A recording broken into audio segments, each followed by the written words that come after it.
ನಿಮ್ಮ ಮ್ಯಾನಿಫೆಸ್ಟೇಷನ್ಸ್ ನಡೀತಾ ಇಲ್ವಾ? ಹಾಗಾದರೆ ನಿಮ್ಮ ಫ್ರೀಕ್ವೆನ್ಸಿ ಡೌನ್ ಇದೆ. ಫ್ರೀಕ್ವೆನ್ಸಿ ಹೈ ಮಾಡ್ಕೊಳ್ಳಿ. ಫ್ರೀಕ್ವೆನ್ಸಿ ಹೈ ಮಾಡ್ಕೊಳ್ಳೋಕೆ ಏನು ಮಾಡಬೇಕು? ಮೆಡಿಟೇಷನ್ ಮಾಡಿ, ನೇಚರಲ್ಲಿ ವಾಕ್ ಮಾಡಿ, ಟೈಮ್ ಸ್ಪೆಂಡ್ ಮಾಡಿ.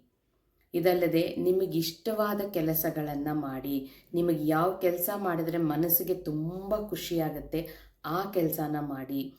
ಯಾವಾಗಲೂ ಫ್ರೀ ಟೈಮ್ ಇದ್ದಾಗೆಲ್ಲ ಯೂನಿವರ್ಸ್ ಜೊತೆ ಮಾತಾಡ್ಕೊಳ್ಳಿ. ಮನಸ್ಸು ಬಿಚ್ಚಿ ಯೂನಿವರ್ಸ್ ನಿಮ್ಮ ತುಂಬ ಆಪ್ತ ಸ್ನೇಹಿತ, ಅಥವಾ ನಿಮ್ಮ ಅಪ್ಪ, ನಿಮ್ಮ ಅಮ್ಮ, ನಿಮ್ಮ ತುಂಬ ನೀವು ಪ್ರೀತಿ ಮಾಡೋ ಒಬ್ಬ ವ್ಯಕ್ತಿ ಅಂತ ಅಂದ್ಕೊಂಡು ಯೂನಿವರ್ಸ್ ಜೊತೆ ಮಾತಾಡಿ. ಮನಸ್ಸಿಗೆ ತುಂಬ ಖುಷಿ ಕೊಡುತ್ತೆ.